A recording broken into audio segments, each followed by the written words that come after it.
tell me that I'm never.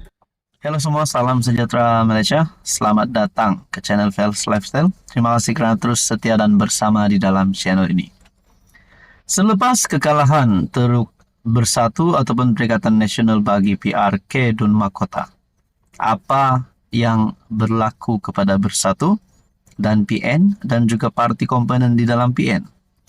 Menjadi persoalan yang utama adalah adakah PN bakal terpinggir ataupun Bersatu bakal terpinggir setelah beberapa ahli parlimen daripada Bersatu sebelum ini yang telah mengkhianati parti dengan menyatakan sokongan terhadap kerajaan, ditambahkan pula dengan kekalahan ini.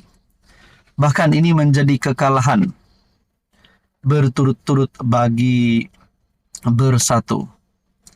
Kalah 2 PRK berturut-turut, Bersatu kian terpinggir dalam satu ulasan. Ulasan daripada Malaysia Kini bertarikh 29 September. Kalah 2 PRK berturut-turut, Bersatu kian terpinggir. Kekalahan besar calon Bersatu dalam 2 PRK berturut-turut, iaitu di Nenggiri dan Makota, adalah isyarat jelas majoriti rakyat Malaysia pasca PRU15, terutama dalam kalangan kelompok Melayu, Muslim dan Bumi Putra di negara ini, menolak politik 2R, kaum dan agama yang dimainkan PN. Bersatu sejak berkawan dengan PAS bukan saja dianggap menjadi underdog, tetapi dog dalam erti kata yang sebenarnya. Malah Bersatu sejak berpisah dengan Pakatan Harapan, dengan terdesaknya telah menerima watak-watak ekstrim yang dibuang atau terbuang dari UMNO dan PKR sebagai anjing perang, mereka yang melalak di media sosial dan pentas ceramah. Selama 24 jam, kelompok ekstrim dalam Bersatu PN menabur pelbagai fitnah, syak wasangka, paranoia, dan provokasi sentimen 2R untuk mewujudkan situasi emosional kelompok Melayu Islam, seolah-olah negara ini huru-hara dan tiada ketua agama Islam dan kerajaan yang menjaga hak setiap rakyat mengikut perlembagaan persekutuan. Para provokator ini sudah buntu idea apabila ekonomi negara makin mantap di bawah kerajaan Madani yang diterajui Perdana Menteri Anwar Ibrahim. Mereka tidak dapat menerima hakikat bahawa Anwar telah pun diampunkan yang di Pertuan Agong terdahulu, iaitu Sultan Kelantan Sultan Muhammad V, dan menjadi Perdana Menteri atas seruan penubuhan kerajaan perpaduan daripada yang di Pertuan Agong seterusnya, Sultan Pahang Al-Sultan Abdullah Riayatuddin Al-Mustafa Billah Shah. Ramai ahli Bersatu dalam zaman PN ini lupa dan tidak tahu bahawa kepimpinan Bersatu di awal penubuhannya, yang ketika itu diterajui Mahathir, berulang alik melawat Anwar ketika dia masih bergelar banduan demi mendapatkan sokongan PH, terutamanya PKR, untuk menentang kleptokrat. Itulah maknanya jadi banduan terhormat. Saudara-saudara yang amat dihormati, lebih menyedihkan PAS pula mengangkat Dr. Mahathir sebagai penasihat kepada 4 negeri di bawah mereka, memperlihatkan kepimpinan Bersatu makin dipinggirkan.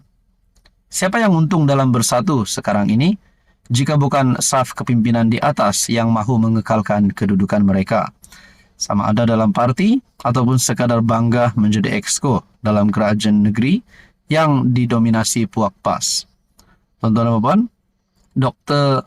Muhammad Faiz Naaman ialah bekas anggota Majlis Pimpinan Tertinggi Bersatu dan kini menganggotai PKR. Tulisan ini tidak semestinya mencerminkan pendirian rasmi Malaysia Kini. Saudara-saudara yang amat dihormati, ini satu ulasan ataupun kenyataan yang pasti mengejutkan kepimpinan Bersatu. Kalah 2 PRK berturut-turut, Bersatu kian terpinggir. Halo semua, salam sejahtera Malaysia. Selamat datang ke channel Fels Lifestyle. Tuan-tuan dan puan yang amat dihormati, terima kasih kerana terus setia dan bersama di dalam channel ini. Saudara-saudara, agak-agaknya, apa respon daripada kepimpinan PN dan PAS Kelantan selepas disahkan Anwar Ibrahim telah menerima satu lagi berita baik yang dinantikan rakyat Malaysia? Kejutan kepada seluruh kepimpinan politik di Kelantan, terutamanya PAS. yang menjadi pembangkang hari ini. Saudara-saudara, Anwar Ibrahim antara yang menerima kurnia darjah Datuk Kelantan.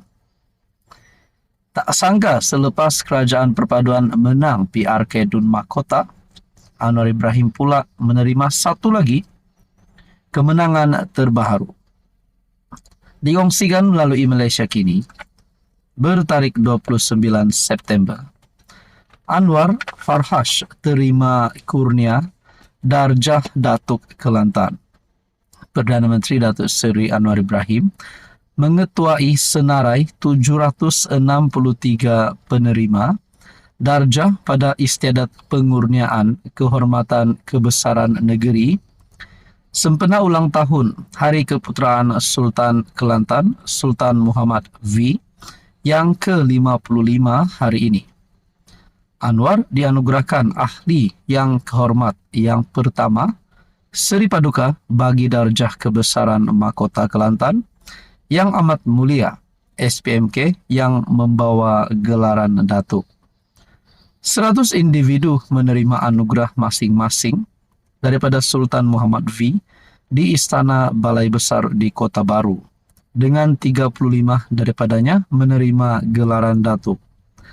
Mendahului penerima di Istana Balai Besar hari ini ialah Pengerusi Eksekutif Kumpulan Apex Equity Holdings Berhad, Datuk Farhash Wafa Salvador, dan Ketua Pegawai Eksekutif Muhibah Security Sendirian Berhad, Datuk Muhammad Khidir Yaakob, yang dianugerahkan ahli yang kehormat yang pertama Seri Paduka bagi darjah kebesaran jiwa Mahkota Kelantan yang amat mulia yang membawa gelaran Datuk.